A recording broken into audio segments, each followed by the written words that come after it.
सभापती महोदय, 259च्या दानवे आता तुम्हाला चिठ्ठी दिली विरोधी पक्षाच्या प्रस्तावाबद्दल मी पहिल्या सन्माननीय सदस्यांपासून ऐकतेय आणि त्या प्रस्तावाला जसं आता वरिष्ठ आटोलीजी ज्येष्ठ सदस्यांनी जे सांगितले जे आहे तेच आहे ना, त्याला काय तशी विरोधकांना साजेशी आपल्याला बंधन करायचं अशी आहे. भूमिका मोठा असेल त्या तर ठिकाणी मोठा त्यांनी मांडलेली आहे। या महाराष्ट्रातल्या जनतेला असेल. हा, मोठा असेल तर मोठा. महाराष्ट्राचा विकास होताना दिसतोय आणि त्यामुळे पुन्हा एकदा बहुमताने या महाराष्ट्रातल्या जनतेने त्या ठिकाणी सन्माननीय देवेंद्रजी असतील हो बघा. यांना त्या ठिकाणी निवडून दिलेलं आहे। आणि परमना आणि ह्यांना दाखवून सभापती महोदय, दाखवून या. आज महाराष्ट्र गतिमान अशी प्रगती करते। सन्माननीय मुख्यमंत्री देवेंद्रजी, सन्माननीय उपमुख्यमंत्री शिंदे साहेब, सन्माननीय उपमुख्यमंत्री सुनेत्रा वहिनी दानवेजी. यांच्या नेतृत्वामध्ये दानवेजी. आज त्या ठिकाणी गतिमान महाराष्ट्र सुरू आहे। आणि असं असताना ते अनिलजींना पण दाखव. विरोधी पक्षाला मात्र ती गती आणि ती प्रगती दिसत नाहीये। सभापती महोदय, आता आपल्या ज्येष्ठ सदस्यांनी सांगितलं की जया अंगी मोठेपण त्याला यातना कठीण। कोटकेडकर आणि मुख्यमंत्री देवेंद्रजी फडणवीस हे सुरुवातीपासून टीकेचे धनी झालेत। टीका जरूर करावी, त्यांच्या कामावरती करा, पण असा महाराष्ट्रातला एकमेव नेता असेल, आपण कुठल्या जातीमध्ये जन्माला यावं हे आपल्या हातामध्ये नाहीये, पण त्यांच्या जातीवरती, त्यांच्या शरीराच्या ठेवणीवरती, एवढंच नाही त्यांच्या परिवारावरती सुद्धा सातत्याने टीका केली गेली आहे। टीका करणाऱ्यांना मला एकदा सांगायचंय, देवेंद्रजींवर टीका नक्की करा, एक दिवस देवेंद्रजी होऊन बघा, मग तुम्हाला समजेल की देवेंद्रजी होणं किंवा देवेंद्र फडणवीस होणं हे किती कठीण काम आहे। सभापती महोदय, ओ दानवे आता पुढची मला सांगायचंय की संकट किती पण मोठं असू दे, विरोध किती मोठा असू दे, तीव्र असू दे, जनहिताचे निर्णय घेण्याचं धैर्य आणि ते पूर्णत्वाला नेण्याची क्षमता आपले सोशल हे देवेंद्रजींच्या नेतृत्वाचं वैशिष्ट्य आहे। सभापती महोदय, आणि त्यामुळेच मला असं बोलावंसं वाटतंय की हजार बर्ग गिरे लाखों आंधियां उठी, वो फूल खिलके रहेंगे जो खिलने वाले हैं।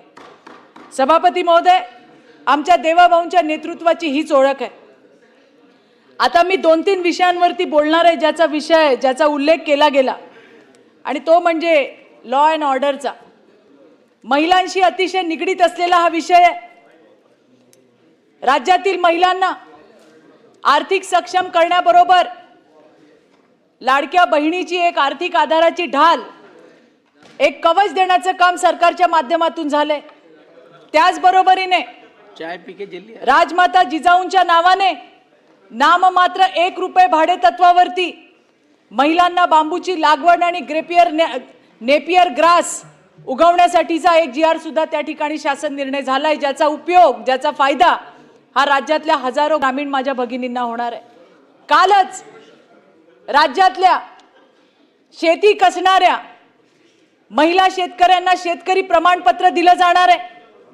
आणि अशा या गोष्टी होत असताना एका ठिकाणी महिला आर्थिक पद्धतीने सक्षम होत असताना दुसऱ्या ठिकाणी मात्र या समाजामध्ये वावरणारे जे लांडगे आहेत त्यांना ठेचण्याची जी गरज आहे, त्या दृष्टीने महायुतीचं सरकार पावलं टाकते। सन्माननीय सदस्यांनी आकडेवारी केली, मला असं वाटतंय की ही आकडेवारी सांगून लोकांमध्ये कुठेतरी भीतीचं वातावरण निर्माण होतंय का, चालू करा. ही आज त्या ठिकाणी परिस्थिती आहे। सांगितलं सभापती महोदय, मला सांगायचंय की 2024 आणि 25 मध्ये ऑपरेशन शोधच्या माध्यमातून 93,940 बेपत्ता महिला होत्या। सभापती महोदय, 72% महिला याचा शोध हा गृह खात्याने त्या ठिकाणी लावलाय। जवळपास 67,458 महिला यांचा त्या ठिकाणी तपास लागलाय। सभापती महोदय, 2 वर्षात 23,429 अल्पवयीन मुली ज्या बेपत्ता झाल्या होत्या त्यांचा 80% शोध आपल्या महाराष्ट्र आणि मुंबई पोलिसने लावलाय. जवळपास 18,770हून अधिक या बेपत्ता अल्पवयीन मुली आज सुखरूप त्यांच्या घरी पोहोचलेल्या आहेत. सभापती महोदय, ऑपरेशन मुस्कान अतिशय महत्वाचं आहे आणि त्या माध्यमातून 43,591 बेपत्ता मुलांचा शोध त्या ठिकाणी लावलेला आहे. मला हे आकडे यासाठी सांगायचे की आपलं पोलीस दल डोळ्यात तेल घालून त्या ठिकाणी काम करतंय आणि कर्तबगार पोलीस दलाच्या मनोधैर्यावर चिखलफेक करणं आपण कुठेतरी थांबवायला पाहिजे असंही मला या ठिकाणी सांगायचंय. अंमली पदार्थाच्या विरोधात आपल्या गृह विभागाने त्या ठिकाणी युद्ध पुकारलंय आणि गेल्या काही महिन्यामध्ये कोट्यावधी रुपयाचा ड्रग्ज हे त्या ठिकाणी जप्त करून आंतरराष्ट्रीय रॅकेट उद्ध्वस्त करायचं काम केलंय. तरुणाईला वाचवण्यासाठी ड्रग्ज माफियांच्या मालमत्तावरती टाच आणण्याचं काम हे सरकार करतंय. सभापती महोदय, खंडणी, चोऱ्या असतील, टोळी युद्ध असतील, अशा संघटित गुन्हेगारांवर थेट मोक्का आणि MPDA अंतर्गत कारवाई करून त्यांना गजाआड केलं गेलंय. गुन्हेगारांना राजकीय आश्रय देण्याचे दिवस आता संपलेत. हे देवाभाऊचं राज्य आहे. सभापती महोदय, ज्याचा उल्लेख केला गेला की नाशिकचा एक भोंदू बाबा ज्याच्या जाळ्यामध्ये हजारो महिला फसल्या, मुली फसल्या, याची सुरुवात कोणी केली? हे पोलिसांनी, स्वतः राज्याच्या मुख्यमंत्र्यांनी त्या ठिकाणी याची पाळंमुळं खणून काढली. सभापती महोदय, हे सांगणं फार गरजेचं आहे. त्यामुळे पोलिसांचे गुन्हेगारांना संरक्षण नाही तर कायद्याचा वचक आहे. जबरदस्तीने धर्मांतरण करण्याच्या घटना केल्या गेल्या, त्याची सुद्धा पाळंमुळं खणून काढली. ज्यांनी यांना आश्रय दिला त्यांना सुद्धा सोडलं नाही. सभापती महोदय, पालघरमध्ये हिंदू समाजाच्या मुलींना त्या ठिकाणी लंडनला पाठवण्याचं काम झालं, त्यांच्या पालकांना माहिती नाही. अशा सुद्धा गोष्टींचा कॉग्निझन्स घेत याच्यावरती SIT नेमण्यात आली आहे आणि मला आनंद आहे की ज्या महिला अधिकारी त्या ठिकाणी नेमल्या आहेत, अतिशय उत्तम पद्धतीने तिथे तपासाचं काम चालू आहे. सभापती महोदय, ज्या वेळेला एखादी घटना होते, जशी नसरापूरची घटना झाली, रेअरमध्ये रेअर केस होती आणि अशा वेळेला ही असेल किंवा इतर केसेस असतील, लोकांच्या भावना फार तीव्र असतात आणि त्यावेळेला आपण म्हणतो फास्ट ट्रॅक वरती झाली पाहिजे घटना, याचा निकाल. नसरापूरचा तर तसा लागलाच. त्या नराधमाला फाशीची शिक्षा झाली, मरेपर्यंत फाशीची शिक्षा. सभापती महोदय, मला इथे आवर्जून सांगायचंय, आज 138 फास्ट ट्रॅक कोर्ट सुरू करण्याचं पूर्ण नियोजन सरकारने केलंय. त्यातले 58 फास्ट ट्रॅक कोर्ट हे प्रत्यक्ष कार्यरत आहेत. आता बाकीचे का नाही झाले तर न्यायालय सुरू करण्यासाठी जी काय आवश्यकता असते ते पूर्ण करून देणं हे शासनाचं काम आहे. आता उच्च न्यायालयातील न्यायाधीशांची भरती प्रक्रिया सुरू आहे आणि ती पूर्ण होताच हे सगळे 138 जे फास्ट ट्रॅक कोर्ट आहेत ते पूर्ण क्षमतेने त्या ठिकाणी चालू होणार आहे. नसरापूर बरोबरच मालेगावच्या डोंगराळेच्या चिमुकलीला अजून न्याय मिळायचा आहे. सभापती महोदय, अहिल्यानगरच्या वडगाव पानमधल्या शाळेत जाणाऱ्या एका मुलीच्या तोंडावरती ऍसिड फेकायचं काम झालं. ती सुद्धा अजून घटना पेंडिंग आहे, तिला न्याय मिळणं पेंडिंग आहे आणि म्हणून मला असं वाटतंय की या फास्ट ट्रॅक कोर्टची किती गरज आहे. सभापती महोदय, कन्व्हिक्शन रेटचा विषय आता इथे आला. आत्ताच्या 5 मिनिटं कन्व्हिक्शन रेट आत्ताचा जर तुम्ही बघाल 2023-2024चा हा 50% सभापती महोदय आणि येणाऱ्या दिवसामध्ये तो नक्की वाढणार आहे. कारण नवीन भारतीय नागरिक सुरक्षा संहिता BNSच्या माध्यमातून आता फॉरेन्सिक तपास हा त्या ठिकाणी बंधनकारक करण्यात आलाय. मी नक्की सांगीन की आज 250हून अधिक फॉरेन्सिक व्हॅन महाराष्ट्रामध्ये फिरतायत.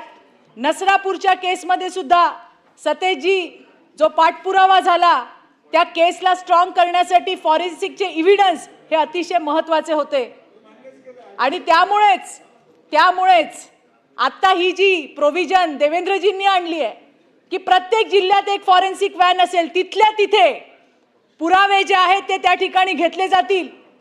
आणि त्यामुळे मला असं वाटतंय की येणाऱ्या दिवसामध्ये आपला कन्व्हेक्शन रेट जो आहे तो सुद्धा निश्चितपणे वाढल्याशिवाय राहणार नाही.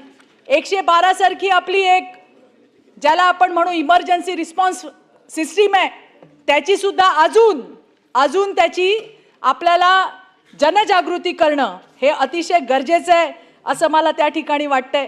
लॉ अँड ऑर्डरमध्ये रमेश म्हात्रेचा विषय घेतला. आम्ही कालही बोललो, आम्ही आजही बोललो की तो कुठल्या पक्षाचा आहे.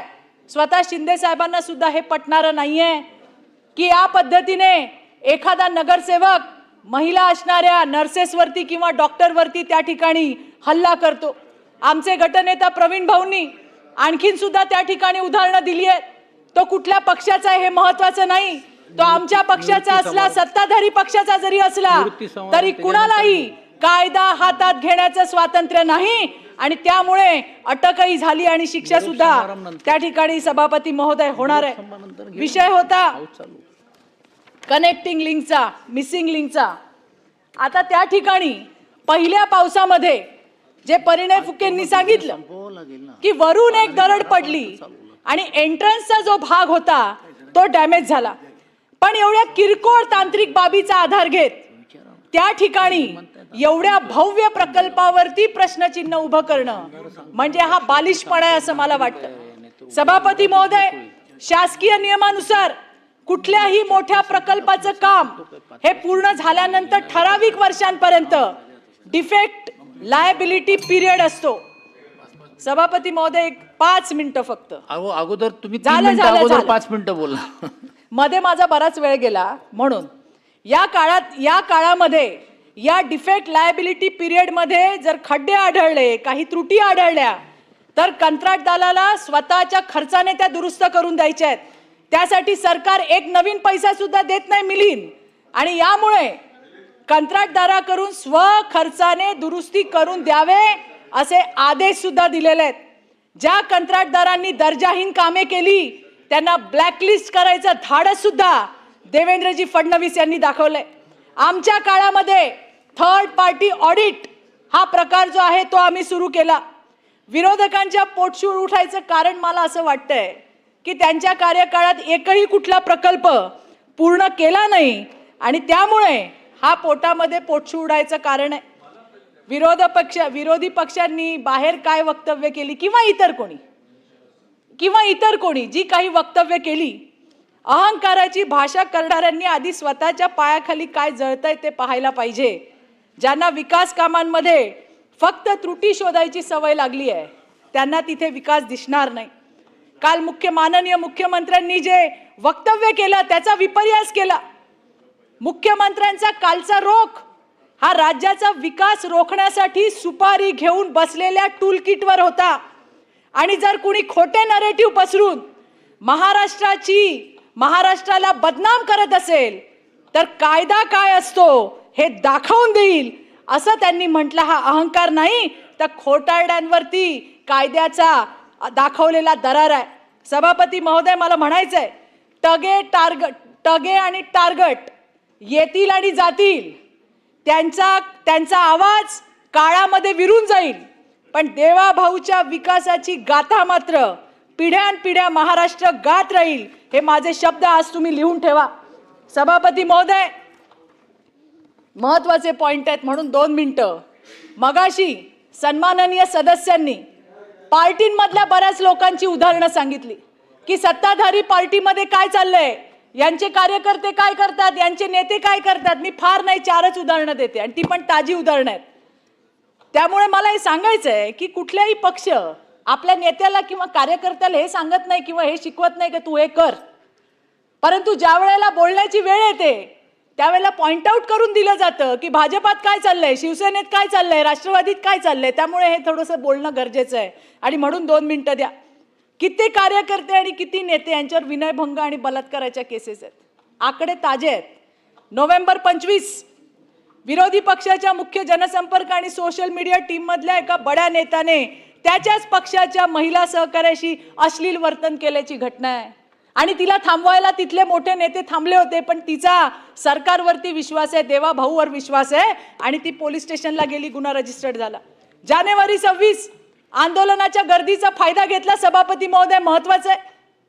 आणि त्या ठिकाणी महिला पोलीस त्यांच्यासोबत गैरवर्तन केलं, विनयभंग केलं, 7 जणांवर गुन्हा दाखल आहे. सप्टेंबर 25 नागपूर IT सेल प्रमुखावर महिलेचे मॉर्फ केलेले फोटो सोशल मीडियावर व्हायरल केल्याप्रकरणी गुन्हे दाखल आहेत. फेब्रुवारी 26 म्हणजे ताजीच घटना आहे. पश्चिम महाराष्ट्रातील माजी आमदाराचा मुलगा जो युवा आघाडीत सक्रिय आहे, लग्नाचा आमिष दाखवून शोषण केल्याच्या घटना आहेत. मला हेच सांगायचंय, मला काय याच्यावर फार बोलायचं नाही, पण ज्या पद्धतीने सांगितलं गेलं सन्माननीय सदस्यांकडनं की पार्ट्यांमध्ये काय चाललंय, सत्ताधारी पक्षांमध्ये काय चाललंय, तर कुठली पार्टी, मग ती सत्ताधारी असो नाही तर विरोधक असो, हे कार्यकर्त्यांना आणि नेत्यांना करायला सांगत नाही, हे मला या ठिकाणी सांगायचं आहे. सभापती महोदय, शेवटचा मुद्दा आहे आणि तो घेतला पाहिजे, महसूल विभागाचा आहे. आमच्या बावनकुळे साहेबांनी जबरदस्त असं काम महसूल विभागामध्ये केलंय, आमूलाग्र बदल केलाय, राज्याच्या हिताचे निर्णय घेतले जे विरोधकांनी मान्य केले. अवैध उत्खनन रोखण्यासाठी सॅटेलाइट मॅपिंग, ड्रोन तंत्रज्ञानाचा वापर सुरू केला. मुद्रांक शुल्क आणि नोंदणी प्रक्रियेतील त्रुटी दूर करण्यासाठी आय सरिता सारख्या ऑनलाईन प्रणालीद्वारे मानवी हस्तक्षेप कमी केला. त्याच्यामुळे राज्याचा महसूल वाढलाय, कमी झालेला नाहीये. सभापती महोदय, मला एवढं सांगायचं, 1 मिनिट शेवटचा घेते. नाचता येईना अंगण वाकडे, निरंजन, नाचता येईना अंगण वाकडे ही म्हण जनतेने अनेकदा ऐकली आहे आणि त्यामुळे उंटावरून शेळ्या हाकण्याचं राजकारण महाराष्ट्रामध्ये चालत नाही. दिव्याखाली अंधार ठेवणाऱ्यांनी आज विकासावर प्रश्न उपस्थित करणे म्हणजे जनतेची दिशाभूल करण्याचा प्रयत्न आहे आणि त्यामुळे शेवटी उथळ पाण्याला खळखळाट फार, हे महाराष्ट्राची जनता जाणते. सभापती महोदय, धन्यवाद ताई. नाही 1 मिनिट, शेवटची 4 ताई ओळीची आता झालं ताई, कविता आहे. 15 मिनिटं झालेत साहेब, कविता आहे, 1 मिनिट. तुमच्या या बोलण्यामुळे मला व्हॉट्सअप करा कविता. सभापती महोदय, मी नंतर इन्क्लूड करून टाकतो भाषणात. सभापती महोदय, मला इतकंच सांगायचंय की अतिशय चांगलं काम हे त्या ठिकाणी सन्माननीय देवेंद्रजी, आमचे शिंदे साहेब, आमच्या सुनेत्रा वहिनी यांच्या नेतृत्वामध्ये महाराष्ट्र त्या ठिकाणी करतोय आणि यापुढेही करत राहील. एवढंच या ठिकाणी बोलते आणि थांबते. धन्यवाद. धन्यवाद. निरंजन जय डावकरे. हिंद, जय महाराष्ट्र, भारत माता की जय. निरंजनजी आता सभापती